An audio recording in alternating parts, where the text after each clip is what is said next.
शमी देश के लिए खेल रहे हैं। मौलाना साहब बख्श दो मोहम्मद शमी को। मोहम्मद शमी को बख्श दो, और इसलिए बख्श दो क्योंकि शमी देश के लिए खेल रहे हैं। और जिस देश में मोहम्मद शमी रह रहे हैं, अगर उस देश के मान सम्मान के लिए कुछ त्याग कर रहे हैं तो सर आंखों पर बैठाओ, सर आंखों पर बैठाओ। फतवे जारी मत करो मौलाना साहब, फतवे जारी मत करो। भारत चैंपियंस ट्रॉफी के लिए फाइनल में पहुंच गया है, और भारत को इस मुकाम तक पहुंचाने के लिए हमारे खिलाड़ी जी तोड़ मेहनत कर रहे हैं। जिस वक्त पूरा भारत खिलाड़ियों का हौसला बढ़ा रहा है और सिर्फ एक ही दुआ कर रहा है, प्रार्थना कर रहा है कि भारत को फाइनल में जीत मिले और चैंपियंस ट्रॉफी लेकर ही हमारे खिलाड़ी भारत लौटे, ऐसे वक्त पर कुछ लोग खिलाड़ियों को लेकर बेतुकी बयानबाजी कर रहे हैं। सेमीफाइनल के दिन कांग्रेस प्रवक्ता शमा मोहम्मद ने भारतीय क्रिकेट टीम के कप्तान रोहित शर्मा को लेकर अपमानजनक बयानबाजी की थी।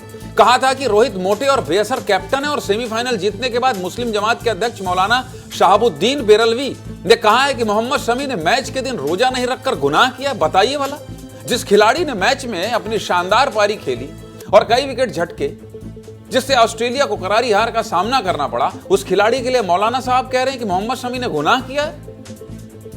पहले आप मौलाना शहाबुद्दीन का वो बयान सुनिए, फिर आगे विस्तार से चर्चा करें। सुनिए। इस्लाम ने रोजे को फर्ज करार दिया है, और आकिल बालिग औरत मर्द पर सब पर रोजा रखना फर्ज है। और अगर कोई शख्स जानबूझ करके रोजा नहीं रखता है तो निहायत ही गुनहगार है। ऐसे ही क्रिकेटर मोहम्मद शमी ने किया कि उन्होंने रोजा नहीं रखा, जबकि रोजा रखना उनके ऊपर फर्ज और वाजिब है। रोजा न रख करके मोहम्मद शमी ने बहुत बड़ा गुनाह किया। शरीयत की नजर में ये मुजरिम है। दरअसल 4 मार्च को ऑस्ट्रेलिया से मैच के दौरान भारतीय क्रिकेटर मोहम्मद शमी जूस पीते नजर आए थे। शमी की तस्वीरें सोशल मीडिया पर वायरल हुई तो सवाल उठने लगे। इसी तस्वीर को लेकर मुस्लिम जमात के अध्यक्ष ने भी मोहम्मद शमी को गुनाहगार करार दे दिया। ये तो बात एक मौलाना की हुई, लेकिन रमजान में मोहम्मद शमी के जूस पीने पर बाकी मुस्लिम धर्मगुरुओं का क्या कहना है, ये भी सुनिए। जबरन कंट्रोवर्सी बनाना है कि अगर उसने कोल्ड ड्रिंक पी ली है, उसका पर्सनल, उसका अल्लाह का मामला है कि वो रोज़ा रखता है या नहीं रखता। भारतीय सुबह में लगे, सबको लगा, वो अपनी जगह है, लेकिन रमज़ान का रोज़ा तो ये भी फ़र्ज़ है, साल में एक बार आता है और बता के आता, छुप के भी नहीं आता। इसलिए इस मामले में उन्होंने थोड़ा सा गलती की। रोज़ा जो है रमज़ान में हर मुसलमान पे फ़र्ज़ है, तो मोहम्मद शमी को जो है ऐसा नहीं करना चाहिए। अब बगैर भी इंसान उज़्र के रोज़ा फ़र्ज भी है और ज़रूरी है। कि मोहम्मद शमी का एक बड़ी टीम का हमारा मतलब क्रिकेटर है, पूरे हिंदुस्तान में उसका नाम है, मतलब तो वो आदमी अच्छा क्रिकेट अपनी टीम के लिए खेल रहा है। तो हमारे लिए एक फ़ख्र की बात भी कि हमारा मोहम्मद शमी हमारी टीम को यहाँ पे सेमीफाइनल तक लेके गया। वो नहीं रख रहा, उसकी एक वजह भी हो सकती है।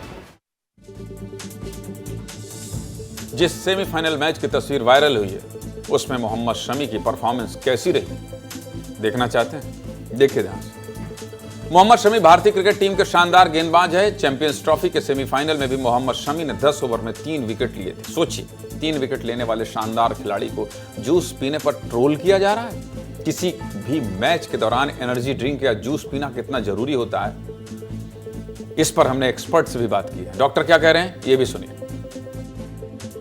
बिना साइंस को जाने, बिना धर्म को जाने, ये वो कुछ धर्म के ठेकेदार इस टाइप की बात कर रहे हैं। मैं पेट का डॉक्टर हूँ, मैं आपको कुछ टेक्निकल फैक्ट्स बताना चाहूँगा कि एक फास्ट बॉलर को करीब 7,000 से 8,000 कैलोरीज कंज्यूम होती है एक मैच में, और उसे कम से कम 7 से 8 लीटर पानी पीना पड़ता है। दूसरी बात, अगर वो रोज़े से नहीं है, रोज़ा हमेशा या कोई भी उपवास ऑप्शनल होता है, वो आदमी की श्रद्धा पे है। मोहम्मद शमी के जूस पीने पर जो विवाद हुआ उस पर मुस्लिम धर्म गुरुओं को सुना दिया, डॉक्टर्स को सुना दिया। अब इस पूरे मामले पर जनता क्या कह रही है, जो मोहम्मद शमी की समर्थक है, ये भी सुनिए। बिल्कुल गलत है। देखो, वो तो मोहम्मद शमी के ऊपर रखना चाहिए या नहीं रखना चाहिए, ऐसे कंपलसरी नहीं है, वो रखे ना रखे, जो है अपने अपने धर्म में चलता है। एक क्रिकेटर के लिए उसकी जो फर्स्ट प्रायोरिटी है वो कंट्री है उसकी, कोई गुनाह नहीं है। एक फास्ट बॉलर के लिए तो वैसे भी ये कोई गुनाह नहीं है। हमने फास्ट रखा हुआ, अगर हम फास्टिंग कर रहे हैं तो बिल्कुल भी जान नहीं होती बॉडी में, तो उस हिसाब से बहुत टफ होता है। और मेरे हिसाब से ये जो मोहम्मद शमी का इशू है ये उसकी पर्सनल चॉइस है और हमें इतना इंटरफेयर नहीं करना चाहिए। इतना बड़ा इशू कोई था ही नहीं है। एक एथलीट के लिए अपनी कंट्री के लिए खेलना फर्स्ट प्रायोरिटी होती है। वो अपनी कंट्री के लिए सर्व कर रहा है और ये एक वनडे का मैच है। सबसे अच्छी बात है और उन्होंने एक एग्जाम्पल सेट किया अपने कंट्री को आगे रख के, तो मुझे बड़ी खुशी हुई। कंट्री से बढ़ के तो धर्म कोई भी नहीं होता है। कंट्री के लिए खेलते हैं तो रिलीजन एक साइड में हो जाता है। अभी भाई चैंपियन ट्रॉफी है, बहुत बड़ा इवेंट है, इंडिया को जीतना है, तो उसके लिए ये सब चीज़ें मैटर नहीं करती। सुन लिया आपने जनता को। सीधे मुद्दे की बात क्या है? सीधे मुद्दे की बात यह है कि मोहम्मद शमी ने देश के लिए अपना फर्ज निभाया है, अपने धर्म से ऊपर कर्म को रखा है, किसी भी भक्ति से ऊपर देश भक्ति को रखा है। मोहम्मद शमी देश आपके सेमीफाइनल के लिए 3 विकेट को नहीं भूल सकता। देश आपके साथ है, आपको सलाम करता है।